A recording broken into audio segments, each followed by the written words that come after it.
Hola, ¿cómo están? Comenzamos marzo con un nuevo capítulo de Facebook Live de Clínica Universidad de los Andes.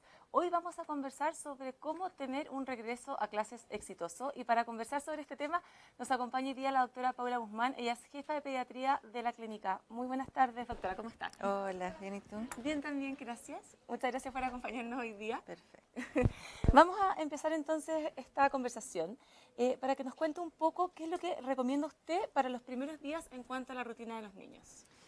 Bueno, es súper importante empezar con harto ánimo este regreso a clases y hacerle una rutina, ojalá los días previos a la entrada, porque no es bueno que justo el mismo día uno empiece a organizar todo, sino que la semana anterior empezar a lograr que los niños se acuesten temprano, tengan todas sus cosas listas, su uniforme, su mochila, empiecen con los horarios un poquito más fijos, a diferencia de lo que pasa en el verano, que se duermen tarde, se alimentan de distintas formas. Entonces, una semana antes del ingreso, organizarnos con los horarios, especialmente de sueño, de rutinas de alimentación, y ya en el colegio los niños agradecen mucho que tener horarios fijos para dormir, para recuperarse. eh, Así que eso, en general, lograr los horarios fijos para dormir, horario para despertarse y para tener sus almuerzos y sus colaciones a determinadas horas. Perfecto. Y doctora, esto generalmente, como usted dice, tiene que ser una semana antes de empezar a cambiar un poco los hábitos del sueño, porque Sí, generalmente los niños se acuestan bastante tarde en las vacaciones, los sí, horarios se desordenan, ¿cierto? Pero una semana antes es como lo más adecuado. lo más adecuado, si se puede antes mejor, pero en general no resulta. O sea, uno sabe como mamá, como pediatra, que es difícil que los niños estén un mes antes preparándose. Habitualmente con una semana logramos que de este sueño que se pueden acostar entre las 11, 12 de la noche, incluso algunos niños, logren empezar a acostarse a las 9 de la noche, de poquitito, como ir bajando el horario hasta que logremos que entre las 8 y las 9 estén durmiendo. Ya, perfecto. Y con respecto también a- al comportamiento de los papás, tienen que ser bastante estrictos con eso para que los niños también no sufran con Sí. esta entrada al colegio y tengan un sueño terrible cuando se tengan que levantar en la mañana. Sí, no, los papás tienen que poner los horarios y tienen que... estricto es una buena forma de decirlo, porque en realidad a los niños les gustan los horarios. Es una buena forma de generar hábitos, no solo en la parte del sueño, sino también en la alimentación. Después podemos hablar de la parte de los hábitos de estudio, por lo tanto es bueno colocar horarios a los niños. Y con respecto, doctora, a las siestas, por ejemplo, ya una vez que los niños entraron al colegio, ¿es recomendable que duerman siesta o no? La siesta es muy buena en los niños. Por lo tanto, generalmente los niños preescolares, eh, entre los 2 y los 5 años, es súper bueno que duerman siesta.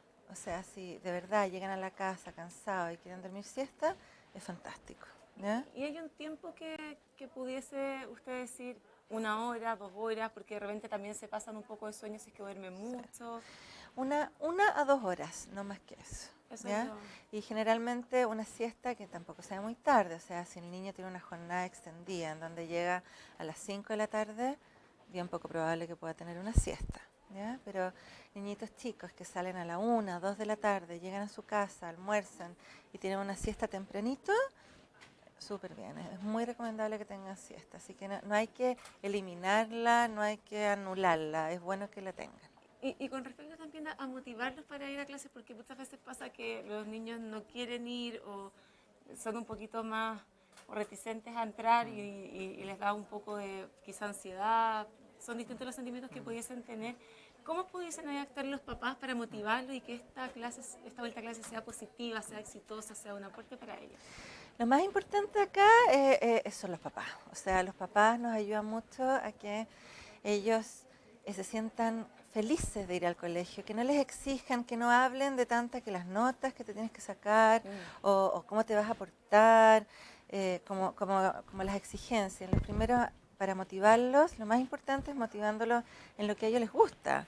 Si al niño le gusta hacer deporte, le gusta jugar con sus amigos, le gusta las matemáticas, las ciencias, motivarlo en ese aspecto, pero no colocarle las cosas que a ellos no les gusta hacer, porque si no van a llegar y se van a frustrar al tiro cuando lleguen a clase. Así que la mejor forma es motivándolos con lo que a ellos les gusta hacer en el colegio. Sí, súper buen consejo. Y con respecto, doctora, a las señales que quizá debiesen estar alerta a los papás una vez que los niños regresan a casa, como ¿hay alguna señal o algo que a ellos les permita detectar que quizá algo está pasando? Los papás conocen súper bien a sus hijos y se dan cuenta al tiro cuando hay un cambio. Los niños son súper transparentes y cuando le está pasando algo malo o cuando hay una dificultad, le está yendo mal, tienen dificultad con los amigos o con algún profesor, al tiro lo demuestran de alguna forma. Este demostrar puede ser que tenga menos hambre, que esté más irritable, que esté más enojado, que diga cada rato que no quiere volver al colegio. Distintas cositas que los papás tienen que tener las luces para tener un momento de conversación con ellos, decir qué les está pasando. Nadie mejor que el papá, la mamá, para darse cuenta que su hijo algo le pasa, que no anda bien, no es el mismo de siempre. De todas maneras. Sí, es importante entonces estar alerta a esas señales que comenta. Y con respecto también a algo que también es importante, ¿cómo podemos potenciar los conocimientos o los aprendizajes que los niños tienen en el colegio? El rol de los papás también es fundamental. Ellos debiesen hacer un refuerzo en la casa, como acompañarlo en las tareas, hacer un aporte para este proceso de aprendizaje. O sea, sí, de todas maneras, los papás son, o sea, no podemos dejar que todo se lo lleve el colegio o los profesores. Uno tiene que ser un aliado en la parte educacional. Por lo tanto, tratar de preguntarle cómo te fue, qué hiciste, qué aprendiste hoy día, y por ahí tratar de lograr avanzar en los conocimientos. También podemos ir revisando con ellos las tareas para las pruebas, pero lo más importante es que esto no se haga tedioso, que sea entretenido, que pueda ser un aprendizaje en la familia más lúdico, jugando o llevándolo quizás a museos, llevándolos a parques con escultura, yendo al cerro a ver la naturaleza, apoyarlos en la cosa de la ciencia, en los animales, en los insectos, en las aves, todas las cosas que son gratuitas, uno no necesita pagar, no tiene Un costo claro, mayor, un claro. costo mayor, pero que podemos hacerlo entretenido con los niños y lograr un aprendizaje en las diferentes áreas, lenguaje, música, arte, matemáticas, ciencia, pero a través de cosas que no sea lo mismo del colegio, sino que algo un poquito más creativo, entretenido. Claro, y para ellos también es un panorama súper entretenido Sí. poder hacer eso con sus papás los fines de semana. Súper entretenido. Sí, es una buena manera entonces de fomentar también el estudio y el aprendizaje en estos primeros años de sus vidas. Sí. Y en cuanto también al jardín infantil, ¿usted lo recomienda? ¿Es bueno que los niños vayan al jardín infantil? Sí, el jardín infantil es lo que llamamos la educación preescolar y está súper claro en todos los estudios que antes de la etapa escolar, en donde van al colegio, la etapa preescolar ayuda mucho a los niños a sociabilizar, a empezar a adquirir conocimientos a través del juego, a un montón de cosas, a la independencia, a la autonomía. Por lo tanto, es muy bueno que vayan al jardín, es muy bueno que los niños preescolares asistan al jardín infantil y eso. ¿Y a qué edad es recomendable que los niños ya comiencen a ir al jardín? A ver, lo mejor sería que partieran como a los 2 años. Ya. ¿Ya? ¿Y por qué? Yo sé que hay muchos papás que los llevan a la sala cuna desde chiquititos por un tema familiar, porque trabajan los dos, no tienen con quién dejarlo. Pero muy chicos en la sala cuna tienen mayor riesgo de enfermedades. Ya uno ve en la consulta cómo llegan los niños pequeñitos enfermos con enfermedades gastrointestinales, enfermedades respiratorias. Y mientras más chicos vayan, más posibilidad de que el cuadro sea un poco más grave. Por lo tanto, si existe la posibilidad que los papás tengan o alguna ayuda familiar de la abuelita, de la tía, o incluso de la mamá, del papá que quiere quedarse con sus hijos en la casa, sería fantástico. Obviamente hay que ver caso a caso. O sea, si no existe ninguna posibilidad, hay que mandarlo al jardín, a la sala cuna, pero sabiendo que tiene mayor riesgo de enfermedad infectocontagiosa y que eso lo tienen que saber los papás. Claro, y con respecto a eso, ¿cuáles son las enfermedades más comunes que se pueden desarrollar en el jardín infantil, como los virus más? Las clásicas del jardín infantil son todas las enfermedades respiratorias, que van desde un resfrío, otitis, faringitis, bronquitis, hasta las neumonias, y las enfermedades gastrointestinales, todo lo que son gastroenteritis aguda, virales, bacterianas, es lo más frecuente porque son muy contagiosas.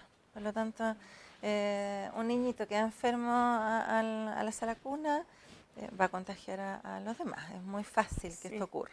Se contagian muy fácilmente los niños. Muy fácilmente porque son chiquititos, todavía no aprenden cosas de higiene o de cosas que los niños más grandes pueden saber. Entonces, si está enfermito y toma un juguete y se lo pasa al amiguito, hay alta posibilidad que el otro se contagie. Sí. Igual que cuando están comiendo algo y empiezan a probar con la misma cuchara, lo mismo. ¿Ya? Son niños pequeños, por lo tanto es muy difícil que ellos aprendan cosas de higiene. ¿Y qué ventajas diría usted que tiene socialmente ir al jardín infantil para los niños? Yo creo que es una de las grandes ventajas, la sociabilidad en los niños pequeños. En realidad a los 2 años empiezan a sociabilizar con el resto, se dan cuenta que pueden compartir, que pueden tener un amiguito con quien jugar. Antes de los 2 años, en general, el lactante, la guagüita, no genera tantos lazos con el otro, son bien como yo, o sea que ellos son el centro del universo, entonces no les gusta compartir mucho, pero ya después de los 2 años es súper importante sociabilizar con otros niños, incluso con otros adultos, porque en el minuto que van al jardín infantil ya no está con su mamá, no está con su papá o no está con la persona que lo cuida. Entonces, el estar con la tía del jardín o la parvularia los ayuda mucho a independizarse. Sí, de todas maneras, una tremenda ayuda. Doctora, ¿y con qué niños quizás se debiese tener cuidado de que no vayan al jardín? Por ejemplo, si un niño tiene hermanitos más chicos o no sé, está en otra situación. ¿Hay niños que quizás no es tan recomendable que vayan? A ver, esa es una pregunta bien frecuente. Cuando nace un hermanito chico, hay un recién nacido, una bobita chiquitita de menos de 3 meses, y los papás te preguntan si mandan al hermano grande o no al jardín. Ahí es bien complicado porque hay que ver caso a caso en forma particular, pero yo les recomendaría que si hay un hermanito chico que justo nació en la época de invierno, en donde sabemos que hay muchos virus respiratorios, traten que esos meses ver cómo se va enfrentando el hermano mayor. Si llega resfriado, llega enfermo toda la semana, bueno, quizás es preferible hacer un alto en los meses de invierno y volver a meterlo en septiembre, en donde ya sabemos que ya los virus van en disminución. Pero más que nada para proteger al hermanito chico menor de 3 meses, Claro. que sabemos que es el que se enferma más y que puede estar más grave. Perfecto.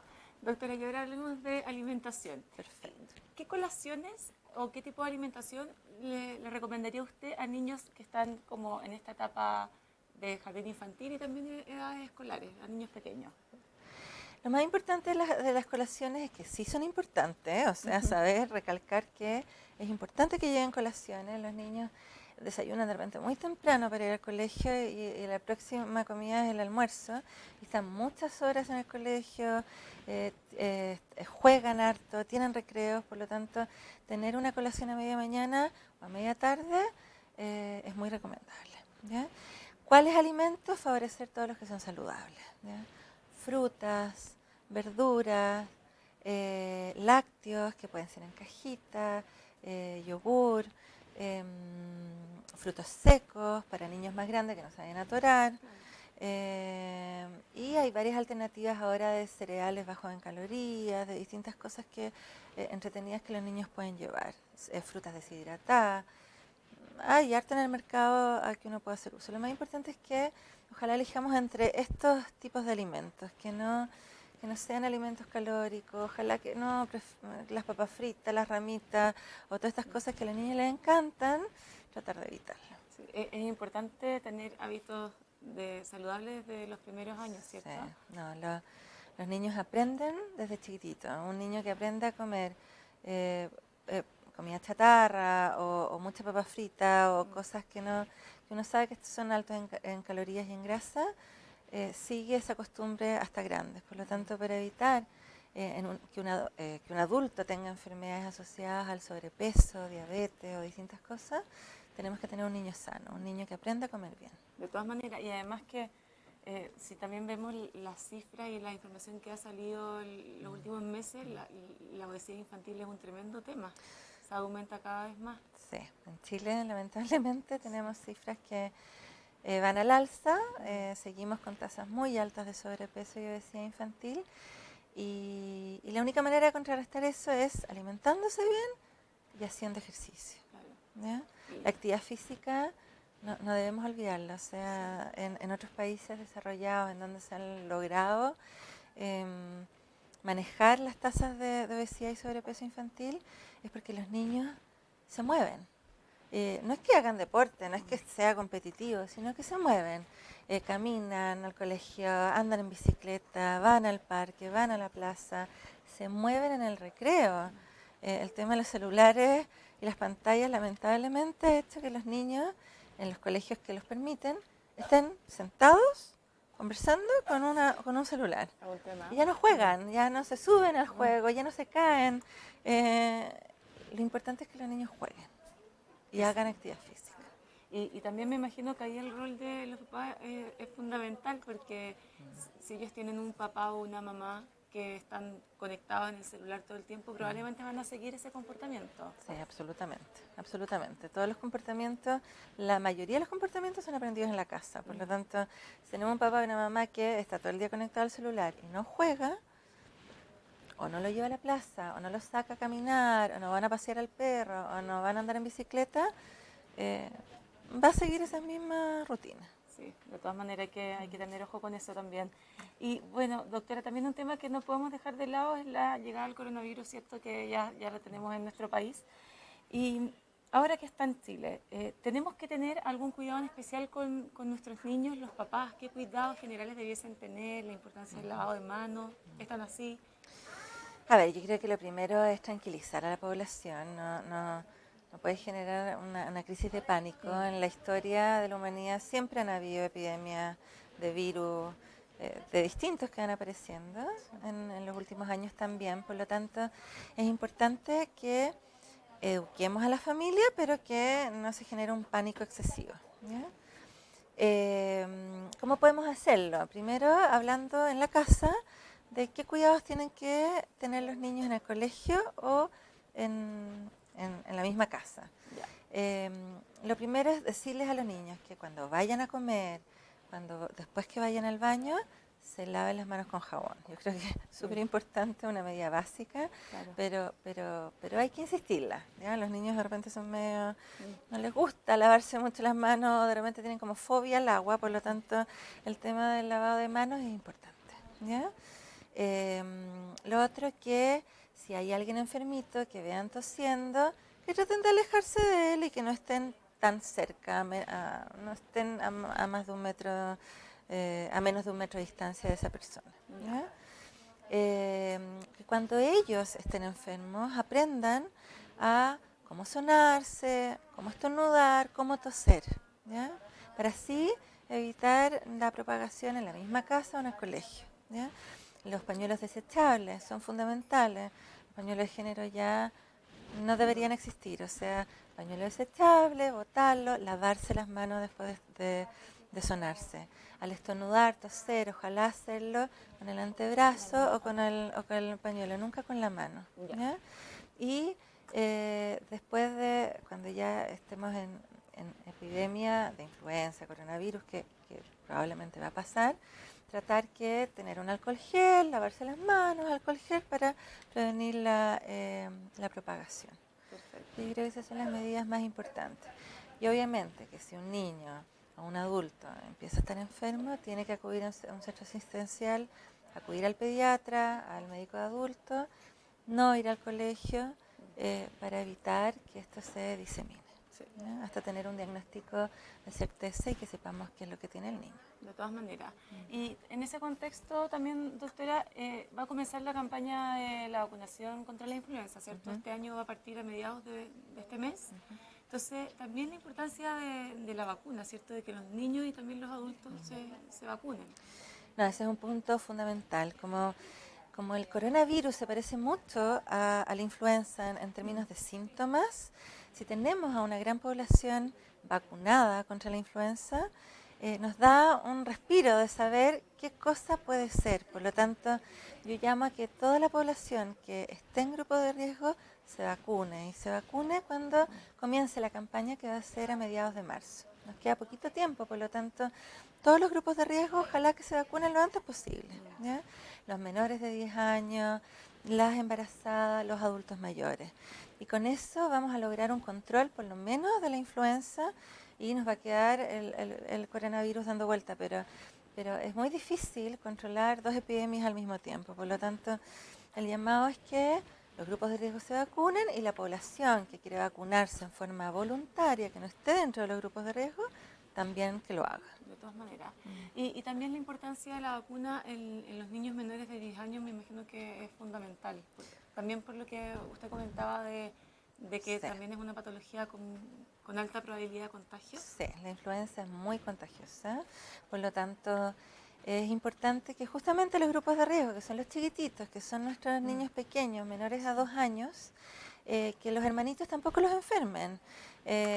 Y por otro lado, que los niños escolares logren vacunarse hasta los 10 años, permite que no se disemine la influenza en el colegio, en donde sabemos, o en el jardín, en donde hay 20, 30, 40 niños en una misma sala de clase,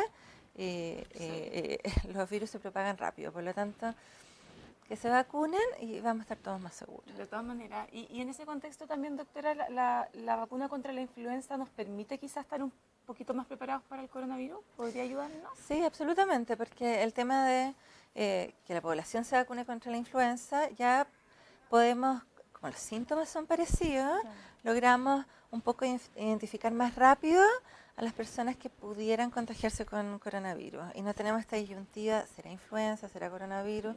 Si ya están vacunados, como que nos queda la otra alternativa nomás. Entonces, nos ayuda. Y lo otro, que no se infecten. Han habido casos en donde ha habido coinfección, por lo tanto, personas en el mundo en donde han tenido coronavirus, pero además influenza. Y obviamente 2 virus en un mismo huésped hacen que el cuadro clínico sea más grave. Nos ayuda de las dos formas. Perfecto. Y con respecto también a la importancia de tomar vitamina, ¿usted la recomienda en los niños? Tomar, por ejemplo, vitamina C, algo que les pudiese ayudar a... Mira, no hay muchos estudios al respecto, ¿eh? No es que uno diga si uno toma vitamina C no se va a enfermar, pero sabemos que a dosis segura no causa ningún efecto adverso, por lo tanto, si quieren tomar vitamina C no hay ningún problema, ¿ya? Pero no es una recomendación para todo el mundo. Además, si empezamos a recomendar eso, se va a acabar la vitamina C en la farmacia, al igual que el alcohol gel y las mascarillas. Va a haber otra psicosis, por lo tanto, no hay ningún problema que las tomen, pero no hay estudios certeros que nos avalen el uso. Ya, perfecto. ¿Y también los probióticos también pudiesen ayudar a fortalecer el sistema inmune? Los probióticos, hay varios estudios en donde sí está recomendado. Estudios a nivel de infecciones gastrointestinales e infecciones respiratorias. Así que si uno pudiera tomar probióticos, tanto los probióticos que se comercializan en los supermercados como probióticos farmacológicos de la farmacia, hay gotas, sachets, cápsulas, ningún problema. Yo creo que es una buena forma de estimular el sistema inmune. Perfecto. Y bueno, doctora, para ir cerrando esta conversación, me gustaría que le hiciera un llamado a los papás que nos están viendo en esta entrevista sobre las recomendaciones generales que usted encuentra más importantes para que los niños tengan esta vuelta a clase exitosa. Perfecto. Bueno, yo llamo a los papás que disfruten con sus niños, que en la etapa escolar de verdad los apoyen, y los apoyen en cosas del día a día. Si el niño tiene algún problema, que hablen con ellos. Lo más importante es que los papás estemos ahí para ellos, que los escuchemos, que tengamos un rato con ellos. No importa la cantidad, porque realmente hay papás que trabajan harto, pero lo importante es que estemos todos los días un poquito con cada uno y que disfrutemos las cosas lindas del día a día y del fin de semana. O sea, que salgamos con ellos, que paseemos, aprovechemos de estimular todos los conocimientos a través de lo que hablamos, ir a museos, plazas, parques, cultura, ver la naturaleza. Yo creo que los niños, los grandes recuerdos de la infancia son eso. Por lo tanto, aprovechemos este periodo y es el llamado a eso, aprovechar a nuestros niños. Perfecto, muchas gracias doctora por acompañarnos hoy día y Bueno, también les damos las gracias a todos ustedes, a todos los que nos vieron y como siempre los dejamos invitados a una próxima edición de Facebook Live la semana que viene. Que estén muy bien y que tengan un excelente día. Chao. chao.